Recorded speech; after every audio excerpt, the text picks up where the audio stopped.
Hey guys, Ron here, and this is my first top 10 in almost a year, so I may be a bit rusty. Wait, how many spots are there in a top 10 again? 18, right? Yeah, so the topic of this video is super simple. You know what Pokemon types are. Well, I'm just gonna straight up tell you which types are my favorite from the ones I like the least to the one I love the most. And no, grass type isn't number one, because I'm not ranking the types based on which ones have my absolute favorite Pokemon, but rather how many Pokemon within a type I simply love, percentage-wise. That means that if I really like 28 out of 44 ghost type Pokemon, which is 64% of all ghost types, it would be higher on the list than if I like 74 out of 133 water types, which is only 56%. It was actually really fun finding out which types I ended up liking more than others, because the types I originally thought were my favorite didn't really end up winning once I analyzed further. So let's just say I enjoyed making this video way more than I expected to, and I hope it gives you an idea of how to maybe rank your own favorite types of Pokemon, and maybe you'll enjoy this as a critique of every single type. That's pretty much it. Let's begin with number 18.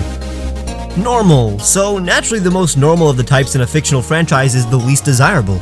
I generally don't use normal types since they don't have any advantages, but whenever there is a normal type on my team, you better believe that it is special. There are a lot of normal types with incredibly high HP, and the more HP you have, the easier it is to not lose. You know how Pokemon works. While it's the lowest on the list, the normal type is dear to my heart. I'll always remember powerhouses like my Stoutland, Snorlax, and Slacking, and my favorite normal type Zangoose for having such diverse move pools, and who can forget the Pokemon god Arceus? Regardless of its place on the list, I hope Arceus can look upon this video with pride, cause normal types are still pretty good. But at the end of it all, it's literally the only type of which I don't fully enjoy a majority of the selection. And is this a good time to say that I'm not counting Gen 8 Pokemon in this video? I'm sure my opinions on a type in general won't change that much after Sword and Shield. Number 17. Fairy.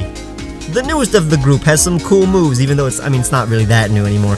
A lot of Fairy-type Pokemon are amazing defensively and still quite useful offensively. While I absolutely love a good amount of Fairy types, there just aren't enough incredibly cool ones to boost it up in this video, and a few of my least favorite Pokemon seem to be Fairy types. But fortunately, I still find a lot of Fairy Pokemon to be beautiful or alluring. Hopefully in the future, the Fairy type can make me proud. Until then, based on my analysis, I'm only a big fan of exactly half of all existing Fairy types.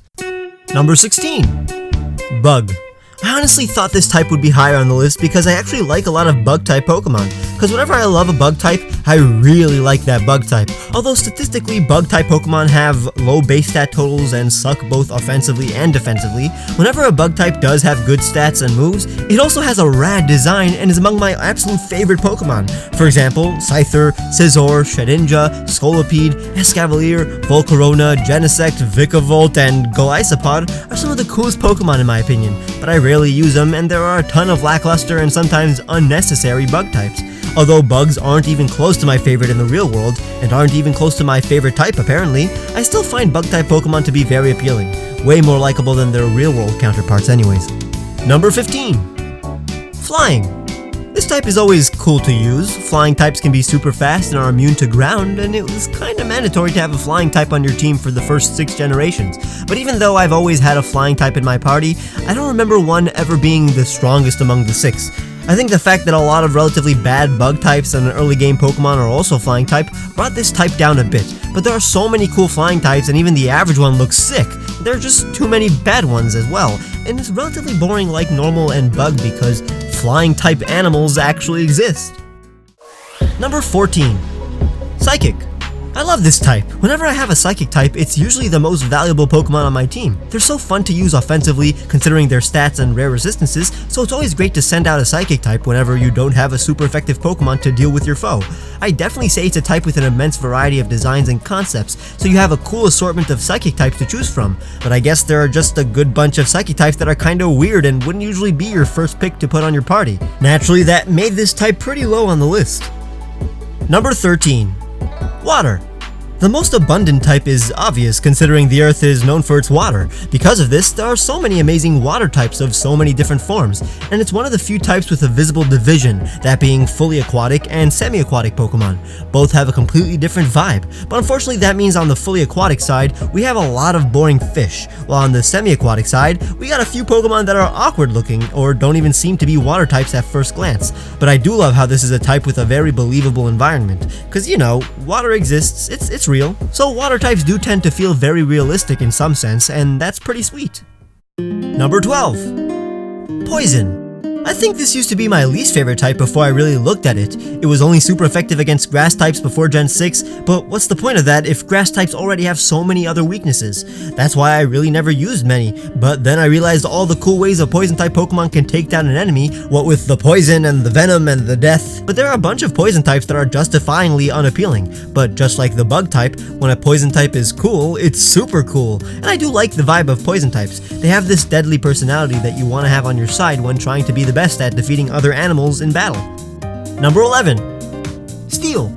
I love how aggressive looking these Pokemon are. Steel types are usually over the top in their design, and I actually like that cause it makes sense with the type. They're bulkier and covered in armor, and that's pretty hardcore, my dudes and dudettes. Of course, when you have a type that revolves around an inorganic material, you have some very clunky or awkward looking Pokemon. Out of all the types, I think this is the one that has the most Pokemon that don't have facial features like a mouth or nose or ears, and sometimes that makes them sleek and gritty, but other times it makes them look a little offbeat and uncanny, and that's the only reason this type just missed the top 10, because otherwise it's a super badass type.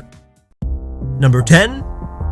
Ground. Here's another example of a type that feels supernatural. Not supernatural, but supernatural as in very natural. Well, you get it. They all feel right, basically.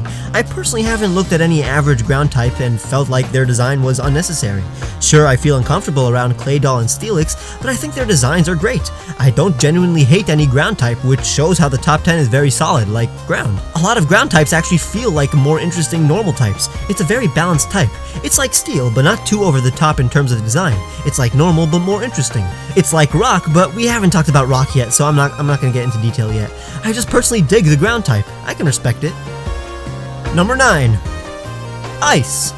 In my opinion, this type is incredibly versatile. There are intimidating ice types, beautiful ice types, cute ice types, and sleek ice types. It's a type that stands out. Even the scary looking ice types are somewhat alluring because ice is magical. They're all bright and cool. Of course there are a bunch of duds and they barely resist attacks, but they're very special in my eyes considering they're able to take down the most offensive types like ground and dragon. It's a very unique bunch. Number 8. Electric. This is a charismatic type. Almost all of these critters are fun to be around. They have a nice little aura, and being a type with only one weakness and multiple strengths has always intrigued me. Paralysis is also one of the most helpful status conditions. Electric types just seem to be very convenient, especially with their speed.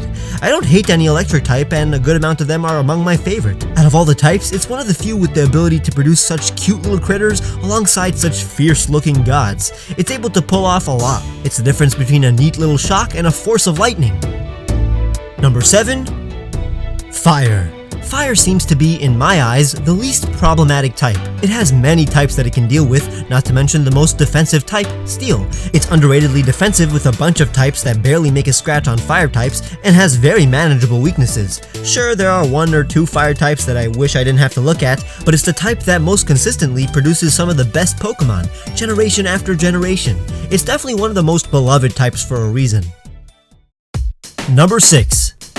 Ghost. I love how these Pokemon are immune to 2 types. That's pretty crazy. Ghost Pokemon just seem to be the most fun to learn about and even use. They have so many weird tricks up their spooky sleeves, whether it be unique abilities, forms, or moves. They're one of the most interesting types, and one with an overall theme, being spoopy. It's as if all the ghost types had a meeting and decided to be the most consistent type in terms of aesthetic. Funny how my favorite ghost type, Decidueye, is the only ghost type to not feel like a ghost. I guess I prefer Pokemon that are alive. Number 5. Dark. I'm a huge fan of Pokemon that pull off personalities, and the Dark type is the one, in my opinion, with the most personality. Look at Malamar's smirk or Umbreon's stare. Maybe Incineroar's grimace or Pangoro's scowl will do you some good. How about a spicy smile from a lovely Weavile? This is the type with Pokemon who all feel like they have a life of their own. They take care of business and have serious shinks to attend to. Number 4. Grass. Haha, you probably thought that this was going to be number 1, but there are a few grass types that I'm actually not very fond of. But conversely, I'm pretty much biased considering it's much easier for me to fall in love with a grass type, considering how aesthetically pleasing I find most of them to be. You wanna guess why? It's the green. Almost all of them are green, so I like looking at them. It's one of the weakest types, sure, but it's definitely the prettiest, and before you say grass types are very feminine, I actually think the grass type has the most contrast in design, because sure, you got your attractive flower friends, but the grass type also has some of the most threatening looking beasts in all of Pokemon. fan art of grass types are always the most creative because they can be both scary and gorgeous. It's an artistic type with the most contradictions. After all, a forest can look marvelous and sublime during the day, yet creepy and ominous at night. Number 3. Fighting. Now we're in the top 3.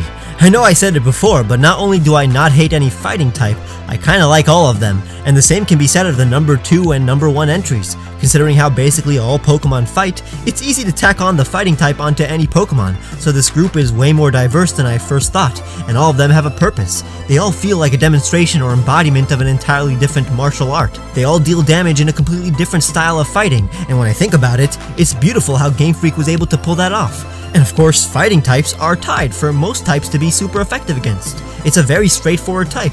You know what you're getting when you're training one, a fighting machine. And while some may find humanoid Pokemon to be off-putting, and sometimes they are, the fact that most of these Pokemon seem to be of higher intelligence than other Pokemon, it just feels like it's easier to emotionally connect with a fighting type and become partners, especially since I feel no regret placing a fighting type in battle, while I sometimes feel bad having to force a cute little normal type to do battle.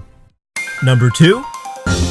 Rock. This one's actually very fun to explain and easy to see why it's so high up on my list. The quick answer is that I enjoy the rock type so much that I actually love all the despised rock type Pokemon too.